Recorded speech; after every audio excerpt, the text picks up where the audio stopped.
Journalist Bari Weiss has now been promoted to become the editor of CBS News. Now, for some, this may not sound like a big deal unless you actually follow Bari Weiss and know what she's really about. She is pro-Israel. She is a Zionist.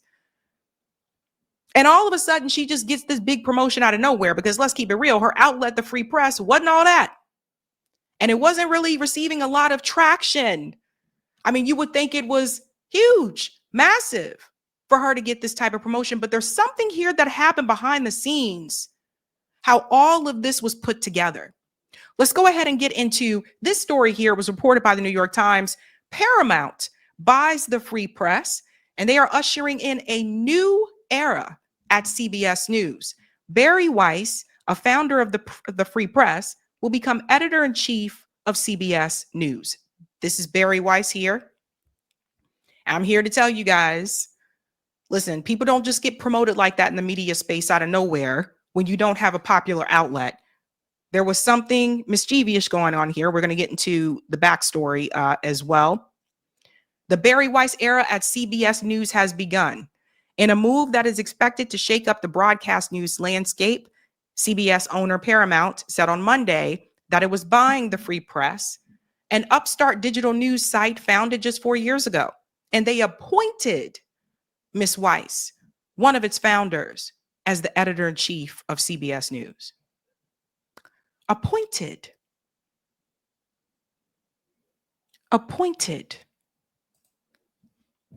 So people who were already working at CBS News, they didn't get that position. She was just appointed. It was just handed to her. There's a reason for that, though. Let's continue on. The purchase price was roughly $150 million in cash and Paramount stock. That is according to two people familiar with the terms. The total amount will be paid over time, and it may fluctuate depending on the price of Paramount stock. Now, when I show you how the Free Press has actually been doing, you'll see it was not worth $150 million. So let me tell you what this is really all about. As the editor of a news outlet, you are the one that decides what is going to be published and what is not going to be published. That's the most easiest way to explain it.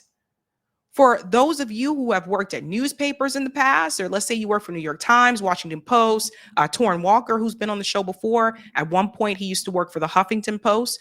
The very first time he came on the show, he said the reason why he left and decided to go independent is because the editors would basically just rummage through his articles, mark it up with so much red ink, and by the time they were done with it, it wasn't even the message that he was trying to get across. That's what editors do. So I want to frame this differently.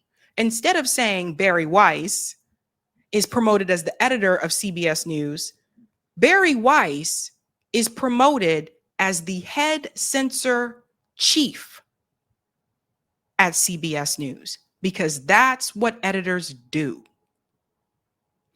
And considering that she is pro-Israel, that she is a Zionist, I think you guys know where this is headed. Now, just earlier the other day, in this letter from the Free Press, this is what Bari Weiss is saying. In her letter today, the CBS News editor-in-chief warns about American loathing far left and its growing influence in politics and media. Now, this isn't just about the left, though, because there's people on the right who are criticizing Israel, but they're trying to frame it this way. They believe that they can get those conservatives back on board. That's what they believe. This is what she wrote. It is also a deeply uncertain one. If the illiberalism of our institutions has been the story of the last decade, we now face a different form of illiberalism emanating from our fringes. There's that word again, fringe. On the other hand, an America loathing far left. On the other, a history erasing far right. These extremes do not represent the majority of the country, but they have increasing power in our politics, our culture, and our media ecosystem. So when it comes to the genocide in Gaza, also when it comes to the US government giving more and more money to Israel, actually, I would say that's not just people on the left who have issue or people on the far right who have issue. This is becoming more increasingly popular. People are tired. And I would argue, as Americans continue to struggle economically, as Americans continue to deal with the rising cost of goods, as Americans continue to get laid off due to AI and other reasons, they're going to question this even more. Why are we sending money to other places instead of helping people right here in this country? A lot of this is going to come down to basic economics, in my opinion. Now, don't get it twisted. You see, at one point, when Bari Weiss was on Joe Rogan's show, this was back in 2020. The tune that she was singing there was a little bit different. And James Lee shared this, and he said people are wondering why Ellison's Paramount is buying the free press for 150 million when experts value it at 75 max. I wouldn't even value it at 75 million. This is what I'm trying to tell you. The answer is simple. The extra 75 million is a loyalty payment to ensure Bari Weiss, who I believe is a genuine person at heart, can never honestly express herself again. So I think that James has been on the show before. I think he's given her a little too much credit. I don't think Bari Weiss is a genuine person. I really don't. I think Bari is very much a part of this establishment system. I think she's willing to throw anybody under the bus.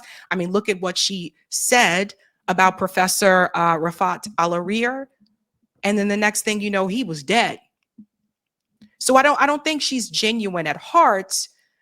But James points to something that she said during the Joe Rogan interview in 2020. Listen to this because she sounds very different today. I don't want the state of Israel and the state of that's supposed to be embodying Jewish ideas to be occupying another people. Like that is a state, like that is horrible. Like I believe that the average Palestinian, I've spent time in the West Bank talking to Palestinians whose lives are immiserated by the Israeli occupation. Like they just want to live a normal life. It's a untenable situation if you want to be a liberal democracy to occupy another people. I would say this video actually makes her look worse because that's from an interview with Joe Rogan in 2020. And in that interview, she is acknowledging that Israel is occupying the Palestinian people. It's interesting how talking points have changed after October 7th, but she acknowledged that they were occupying the people. But she still agrees with Israel being there and being Israel. You see what I mean? I've seen that full interview with Bari Weiss and Joe Rogan, so I'm very familiar. Never forget, she's the person responsible for this. And this is another one. We cannot forget about this. Professor Rafat. In Gaza, if I get killed by Israeli bombs or my family is harmed, I blame Bari Weiss and her likes. Many maniacal Israeli soldiers already bombing Gaza take these lies and smears seriously and they act upon them. Yeah, so he was getting attacked online because Bari Weiss basically put a call out. I don't know if everybody knew about this, but Bari Weiss basically put a call out on social media to go after Professor Al-Arir. And for whatever reason, corporate media wants you to forget that that's who Bari Weiss is. That's who she was. That's who she still is. But what's really behind all of this? Because this isn't just about Bari Weiss. This is also about the Ellisons. David Ellison, who is the son of Larry Ellison, is very much involved in this. This is what was going on behind the scenes. What do we say? What happens in the dark? What's done in the dark? New CBS owner David Ellison met with top Israeli general in scheme to spy on Americans. This article was dropped October 6th by Wyatt Reed and Max Blumenthal. See, we're going to make the connections. So let's put it all together. Israel's former top general sought donations from David Ellison and his father, Larry, as part of a billionaire coterie to fund digital paramilitaries aimed at sabotaging pro-Palestinian activists. The leaked documents show one planner explaining, in the jungle, we need more guerrillas and less IDF. With Paramount and CBS News now under his control, the younger Ellison has installed self-described Zionist fanatic Bari Weiss as editor-in-chief. And ladies and gentlemen, that's how Bari Weiss got that position. So see, we have to look at the whole story. We have to look at the big picture, right? The new owner of Paramount, David Ellison, again, son of billionaire Larry Ellison, participated in an Israeli government-led plot to surveil and suppress pro-Palestinian activists in the United States. This is according to leaked emails. Originally dubbed 12 Tribes, a reference to the dozen Jewish billionaires solicited to underwrite the operation. The scheme sought out American faces to fund surveillance firms run by Israeli intelligence veterans on behalf of Tel Aviv, as it targeted American citizens participating in the BDS movement. So this goes deeper than people may have realized. So you have the Ellisons here working behind the scenes. Okay, I'm the new owner of CBS. I am going to put another Zionist in charge of the editing. So we manage the censorship complex here in the media, at least in CBS News world. We manage that part. And then also we can use this as a moment to push pro-Israel propaganda. And what's crazy about this is they seem to think the genie is going back in the bottle. The genie is not going back in the bottle. People already saw what they needed to see. But this is what is happening behind the scenes, folks. Oh, and by the way, if Bill Ackman, let's switch things around. Let's pretend Bari Weiss wasn't who she was. Let's pretend it was a Black woman who was handed this position. Bill Ackman will be the first to raise his hand and say, DEI hire. Won't say that about this one, though. I wonder what could be different. If we go on here, let's go down here. A planning spreadsheet names other Zionist billionaires sought for the Israeli effort. They included David's father, Oracle founder and friends of the IDF board member, Larry Ellison. Let's remember, Larry Ellison just bought TikTok. So the Zionists got TikTok. Now the Zionists got CBS News. This wasn't given to Bari Weiss because she's some phenomenal journalist and has done amazing work. It was given to her because she is going to push a certain narrative.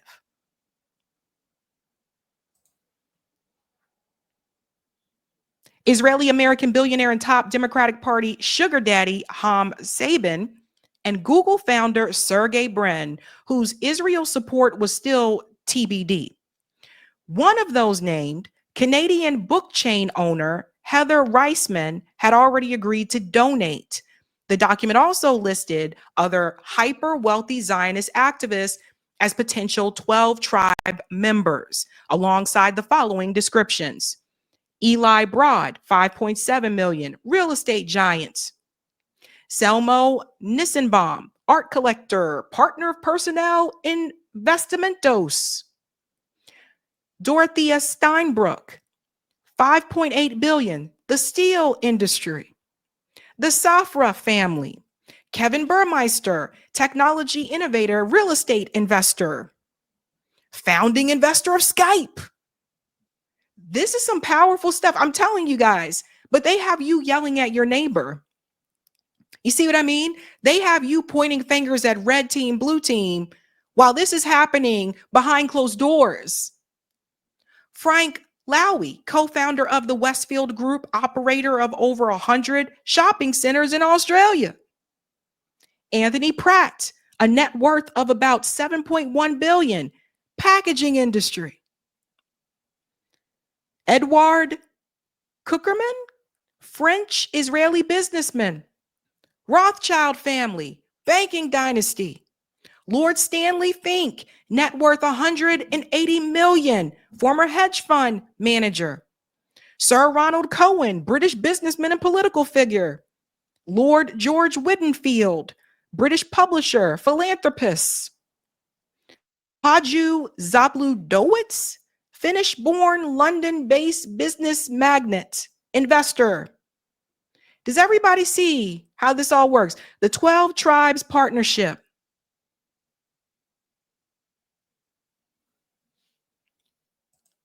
But they have you mad at your neighbor who's blue or your neighbor who's on the red team when your neighbor doesn't have any power. Hello? Another point here. How was CBS sold? Sherry Redstone, who recently sold Paramount and CBS News to Larry Ellison's son, tells Forbes she feels there's a war coming out against anti-Semitism. Listen to this right at the beginning. I feel as though we might be in a war fighting hate and anti-Semitism. But when we're doing programming to address these issues, I think we need to use language and create programs that unite people and that aren't so divisive.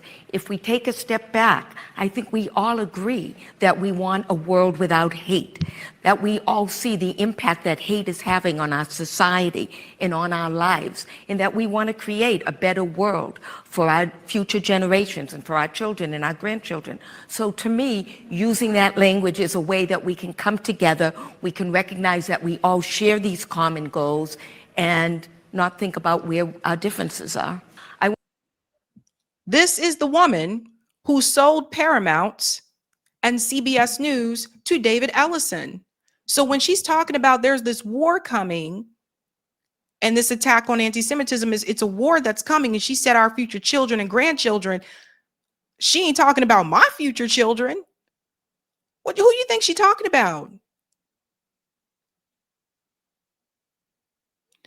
So what people have to understand is Bari Weiss wasn't given this position because she's done an amazing job. Remember what I told you about people giving you that type of money? People don't show up to you and say, I'm going to invest $150 million in your outlet because I think you're great. No, they're going to invest because you're going to do a job. You are assigned to handle something. And Glenn Greenwald points it out so well here. Bari Weiss's big announcement of her move to Paramount and takeover of CBS News, made on the main YouTube channel of Free Press, has a grand total of 16,000 views after 8 hours. The good news is it's their most watched video since she interviewed the Mossad 2 weeks ago.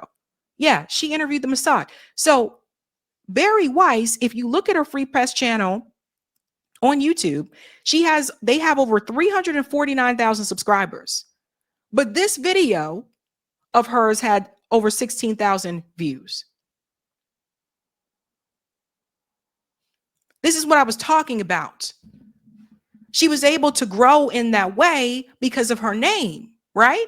So if you're a public figure and you start a YouTube channel, you're going to grow very quickly. But if the work isn't all that, people are less likely to stick around or watch it. So it's not as if this was like some banger show. These are the chess pieces that are moving around us. These are the chess pieces. And I just want everyone to pay attention to what's happening behind the scenes, because again, I've seen too many moments where we're yelling at people that don't have any power. We're pointing our finger and saying, it's you, it's you, it's you. No power. But the people who do have power, the people who are making laws, writing laws, the people who are making decisions that will impact our future, they're getting a pass because they have us focused on other people that are part of the working class.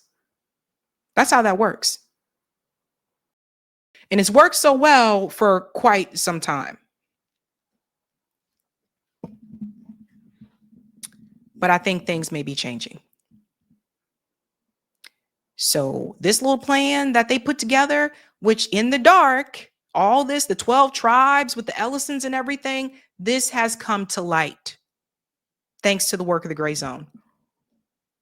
Everybody got to wake up.